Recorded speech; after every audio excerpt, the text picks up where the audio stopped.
$20,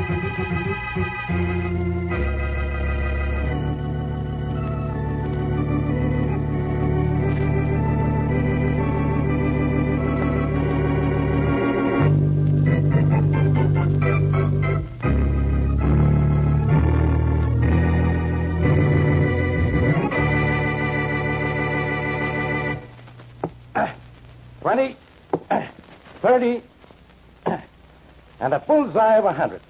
150 points. Let's see you do better than that with 3 dots, Monahan. Go ahead, toss them. 50, 30, on the line, almost a bullseye, but it's only 75. What's 75, Inspector Faraday? Twice your IQ. Who said you could come into police headquarters, Blackie? Get out of here. Faraday, you've tried to escort me in here yourself a dozen times. What about it? Get out of here now, I'm warning you. One of these dots will go wild. How many points does it count if I catch it between the teeth? What do you want, Blackie? You, which shows how easy I am to satisfy. Okay. Monahan, get lost. We'll go on with our game a little later. I better be alone with this guy. Talkative guy, that Monahan. What do you want, Blackie? Come on, I'm busy. I've come down here to make you a very happy person, Inspector. Well, leave now, and you got what you came for. Now get away from that target. 30? On the line, Faraday. It's only 10. Ever hear of a guy named Bellows? No. 50. Lucky shot. Sam Bellows, a cripple. I never heard of him. Is that all you came down here for? 75. That's better. That's awful. I suppose you can do better. Then you? The answer is yes, no matter what you might be referring to. Give me the dot. 3 is all you get. Then you get moving, you hear? I think you'd better go down and see this Sam Bellows, Inspector. Oh, you do, and that's nice of you. Why? Because he's dead. Bullseye, that's 100. So he's dead, so what? So he probably died of natural causes. That's true enough. There's nothing unnatural about dying when you've been murdered. Bullseye, 100 points more. Bellows has been murdered? How do you know that? Come on, talk. Sure, Inspector. You see, I killed him. Bullseye.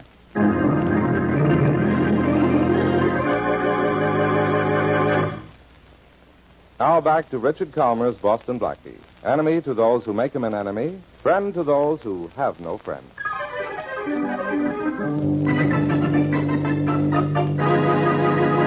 How many more times do I have to tell you, Faraday? I killed the guy. You expect me to fall for a story like that? I'm beginning to see why I have to solve so many cases for you. You won't even believe a confession. All right, Blackie. What's the trick? Faraday, someday you'll be arrested for impersonating a police officer. It's no trick. I tell you, I killed Sam Bellows. Where's the body?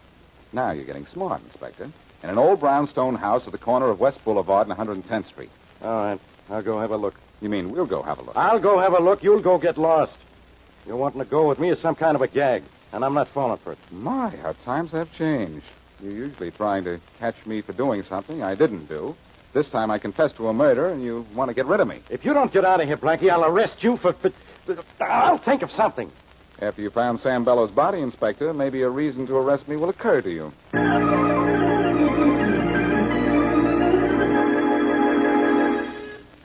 Mary, that's probably Charlie Kingston. Let him in, will you? Oh, of course, Blackie, sure. Come on, Happy. Hey. I suppose he's happy, but what is he? Down, Happy, down. Where did you get your sidekick, Charlie? Oh, look. At a kennel or a stable? Look out, Blackie. Now he's going to jump all over you. Nice boy. Down. You can have my right arm just as soon as I'm through. Down, Happy. Good boy. Down. Oh, Charlie, what is that? A dog. If that's a dog, what's a horse? I'll admit he's a little large, Blackie, but he's harmless. Harmless? He tried to devour us before we were even introduced. Oh, no, Mary. He was just making love to you. Happy's a very strange animal. Pays no attention to me or to anyone else he knows well. He only likes strangers. Well, introduce us to him quick before we're stampeded. Maybe I better put him in the kitchen. Good idea. Oh, close the hall door, will you, Blackie? Sure. Come on, Happy. Nice boy. Oh, wait a minute, Charlie. The kitchen door opens out. Will you pull it towards you? Okay. I hope you don't mind if Happy plays in here, Mary. Of course she doesn't, Charlie. She wants a new kitchen anyway. Go on in. Go on. What kind of a dog is that, Charlie, besides big? We'll talk about Happy later. I want to know if you saw Sam Bellows. His house is impossible to break into, and he wouldn't see me in any normal way, so I went to Inspector Faraday and told him I had killed Bellows. What? Blackie. Don't worry, he didn't believe me. He went to investigate, but he wouldn't take me with him, so that idea is wasted. Maybe you went too far. Can't we talk about something besides murder just before dinner? I'm sorry, Mary. Oh, well, this is just before dinner, isn't it? Forgive the delay, Mary. You can have anything your heart desires at any restaurant you name. Oh, wonderful. What are we waiting for? Charlie, isn't a girl in love supposed to lose her appetite? Well, that's the way I always heard it. Mary, how you must hate me.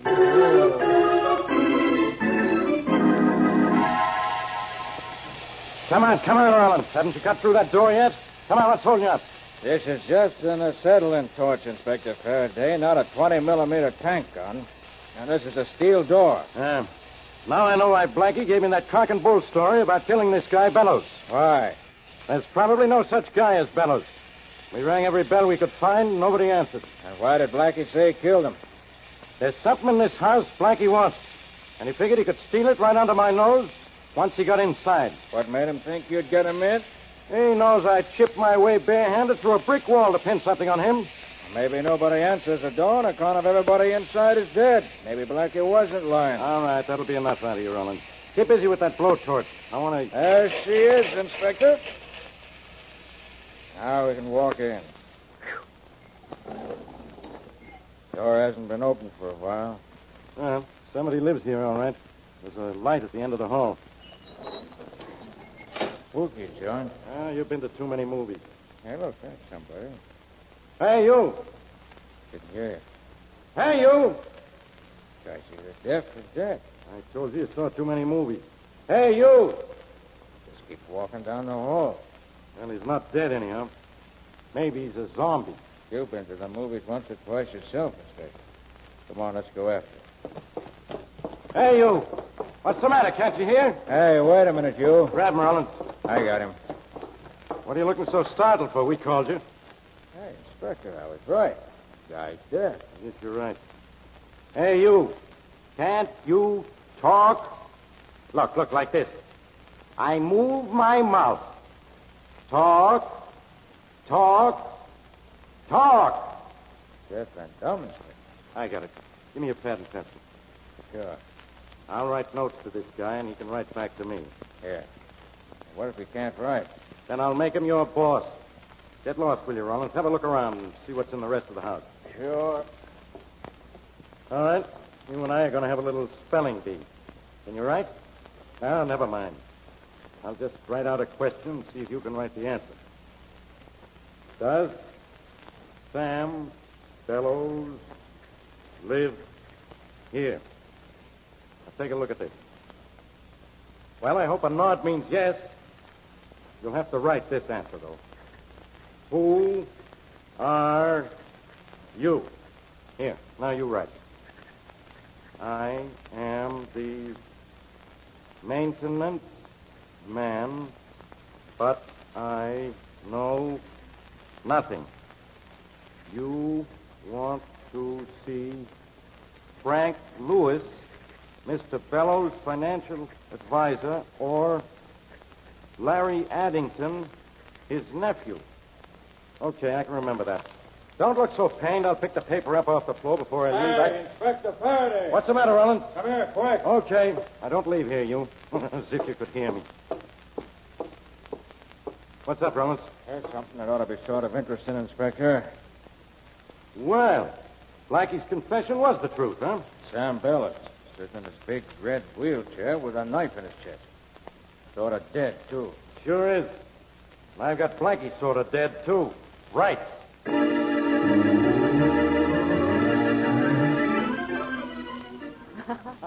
Well, thanks, Mary, for a wonderful evening. You're sure you don't mind if I leave Happy here in your apartment overnight? Oh, of course not, Charlie. He's a lovely dog. And he seems to like it there in my kitchen. Well, thanks. And thanks for the wonderful evening, too. And thank you for the wonderful dinner. And thank me for just tagging along, I suppose. Oh. Now, I am not expecting anyone. Well, let's see who you're not expecting. Alas, it is my secret lover. I confess all. Oh, come in, come. Yes? Hello, Miss Wesley. Inspector Faraday. Some secret lover. Blackie here? Yes, come in. He was just leaving. Well, the pleasant part of the evening is over. You're here, Inspector. What do you want? You, Blackie? Mary's got a priority. Thank you, sir. Faraday, this is Charlie King. How are you? Howdy, Inspector. I think we met on the phone several weeks ago. Oh, that's right. So you did. I hope you enjoyed yourself this evening, Blackie, because it's the last fun you're going to have for a long time. Why, are you resigning from the force? I'm arresting you for murder, Blackie. Now, who did I kill? Sam Bellows. What? Blackie, you said you didn't see him. I didn't. Oh, no, of course not. And how'd you know he'd be found dead? Was he? He was. Come on, Blackie. I'm taking you down to headquarters. Faraday, don't be stupid. And put that gun away. I'll put it away when you're tucked away. In jail. Come on. All right, Inspector, you win. But let me get my raincoat, will you? It's in the kitchen. Oh, no, you don't. But all I want to do Go is into the kitchen and duck out the back way. But, huh? Inspector, I promise I'll you... get your raincoat for you. Which is the kitchen door? Blackie, Happy's in Yes, I'm happy about the whole thing, too. Don't worry, Charlie. Oh, so everybody's happy, huh? That's fine. Now, which is the kitchen door? That one. Now, don't move, Blackie. I still have a gun on you. Yes, teacher. Hey, get down! Get down! Hey, somebody, get this horse away from me! He's knocked me down! Get this dog off me! Where's the town? So long, Faraday. I'm leaving. Get me out from under this face-licking pony! What? So you're going to arrest me for murder, huh? Nothing doing. I'm leaving, Faraday. But I've got an idea, though. Fight him. At least that's news.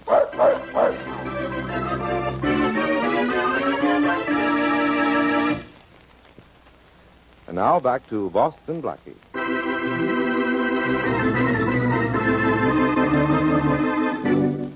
For a reason he chose to keep to himself, Charlie Kingston, Blackie's millionaire friend, asked Blackie to do anything in his power to see and talk to a man named Sam Bellows. Unable to break into Bellows' home, Blackie came to Inspector Faraday with a story that he had killed Bellows in his home and should be taken to the scene of the crime.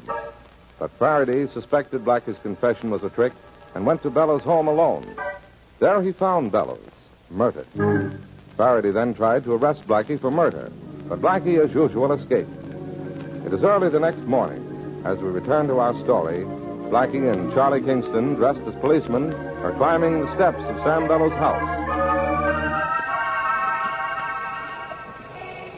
Are you sure we'll get by the policeman at the top of the stairs? Look at your clothes. We're policemen, too, remember? Mm-hmm. Won't this police guard recognize him? Not with the visor and my cap pulled down. Good morning, boys. Inspector sent you to relieve us? The relief men are coming up in a few minutes. Faraday sent up a special detail, okay? Sure, go on in. Come on, Charlie. All right. Hey, wait, I'll open the door first. Thanks. Who else is here? Only Thompson. He's upstairs. Okay, thanks. Well, that wasn't hard, was it? No, but I'm not used to this sort of thing. You'll live longer if you don't try to get used to it, Charlie. Let's have a look around. What do you expect to find? Something that will lead us to Bella's murderer and take me off the spot. Well, let's hope we find it. Say, Charlie, look at this crumpled paper on the floor. Yeah. Seems to be a note of some kind. Let's have a look at it. There seems to be two different kinds of handwriting on it. As if one person were asking questions and the other answering them. Faraday wrote the questions. I know that scrawl of his anywhere. Who wrote the answers? Someone who calls himself a maintenance man. He says he knows nothing, but mentions a financial advisor named Frank Lewis and a nephew, Larry Addington. I see. Faraday obviously met someone here in this house who could neither hear nor talk and had to write everything down. I suppose this information is useless, though. Not at all. A nephew and a financial advisor might be a perfect combination for a murder. I think I'll go up and see that advisor as soon as we're through here. Someone's coming in the front door. Probably the relief guard. Now, that special detail you sent in the house now, Inspector Faraday. Oh. Special detail? What are you talking about? Oh, this is fine. Come on, Charlie, out the back door. What if there isn't a back exit? Well, in that case, we'll get up speed, put our heads down, and make one.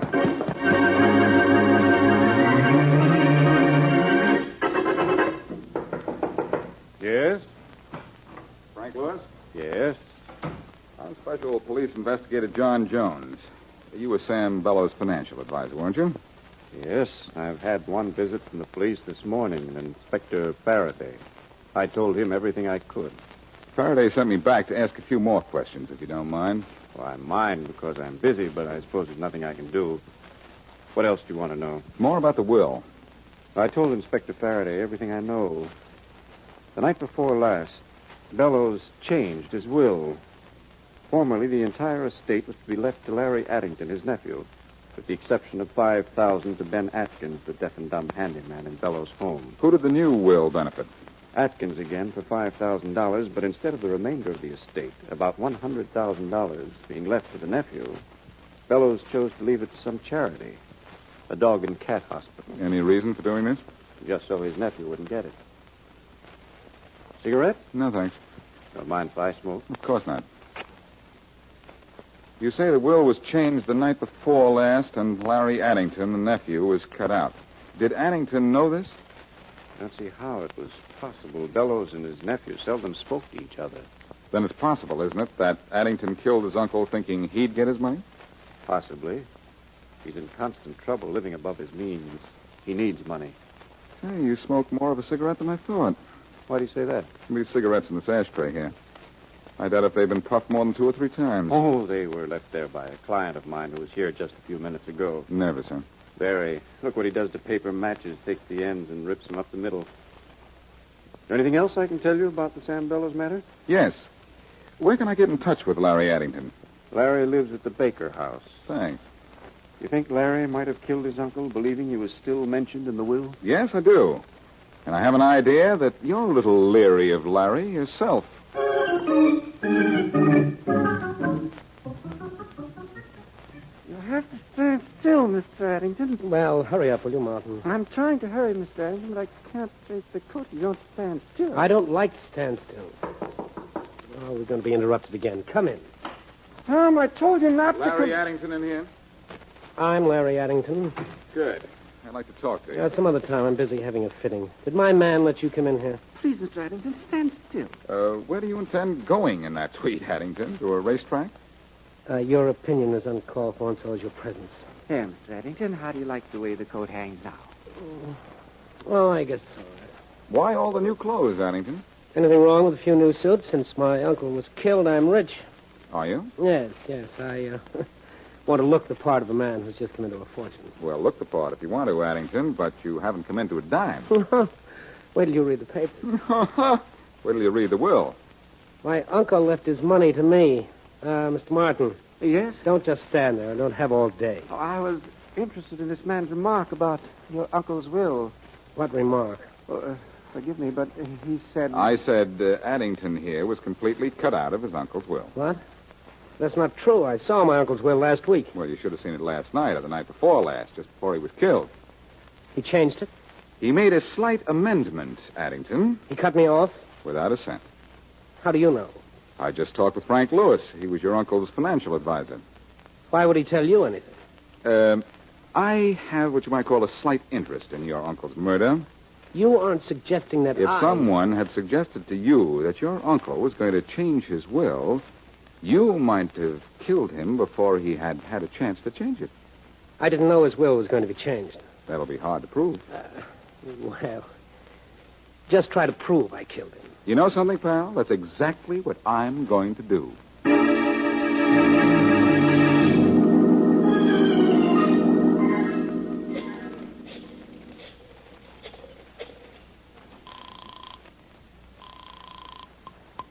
Hello? Charlie, this is Blackie. Yes, Blackie. Mary said you were going to see Bellows' financial advisor and the nephew, Addington. How have things worked out? All right so far. I just left the nephew. Is he your man? I don't know.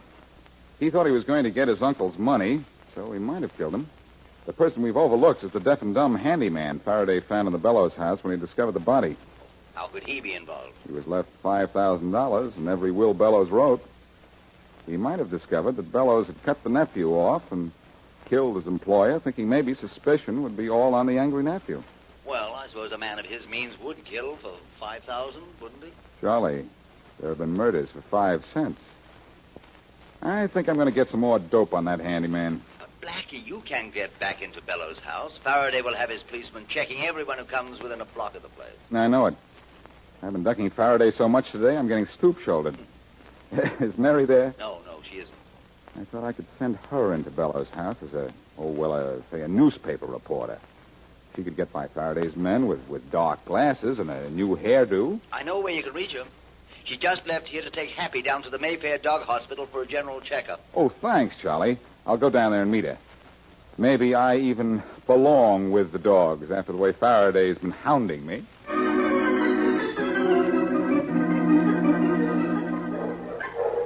Something I can do for you, sir? Yes. Is there a young lady here with a rather large dog? She brought him in for a checkup, I think. No, there isn't. This is the Mayfair Animal Hospital, isn't it? Yes, it is. Well, I guess I got here too soon. Mind if I wait? No, not at all. Is there a chair or a bench around Perhaps here? you'd like to wait in my office. Oh, thanks. This way. Think that chair will be comfortable? Thank you. You know, I think I've seen your picture in the papers. Strange what papers will do for news sometimes. Yes, you certainly look familiar. I'm Seth Peters. Cigarette? No, thanks. Mind if I smoke? Not at all. There isn't by any chance another Mayfair Animal Hospital in town, is there? Not that I know of. Mary and Happy must have been delayed on the way down here. What'd you say? Nothing. Oh. Do you, always do that? Huh? Do what? Take those matches and tear them. Nervous habit. I try to break it, but I can't. Oh, I see. Would you mind pushing the ashtray over this way? Of course not. I'll put the cigarette out. How's your friend, Frank Lewis? Who? Frank Lewis, the financial advisor. I don't know any Frank Lewis. Why do you ask? That cigarette of yours makes me ask. My cigarette? Something wrong with it? Why, no. You put it out rather suddenly. Oh, I never take more than 3 or 4 drags. And you don't know Frank Lewis? Oh. Does he have the same habit? No, but you're lying when you say you don't know him. He has a client who does the same thing with matches and cigarettes. You. Oh, no. Here. Lewis said Sam Bellows left his money to a dog and cat hospital. I think if I looked at Bellows' will, I'd find that it was, this place of yours. I don't know about that. You said you didn't know Frank Lewis. Yet you were up in his office this morning. It's not true. The ashtray in his desk was filled with torn matches and cigarettes barely smoked. You own this place? Yes, I do. That doesn't mean a thing. It means plenty. It means you killed Bellows for his money and then went to Lewis to collect. The fact that he denied you'd been there makes him part of the scheme. Just because I own this place, you think I killed Bellows, huh? It'd be worth your while. Well, I don't own this place. I merely front for the man who does. All right, who's the real owner? Frank Lewis, he's the man you want. Didn't even know Bellows was dead until Lewis called me to his office this morning. Come on, Peters.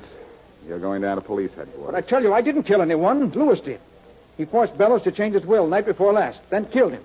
Set that story to music, Peters, because when we get to police headquarters, you're going to sing.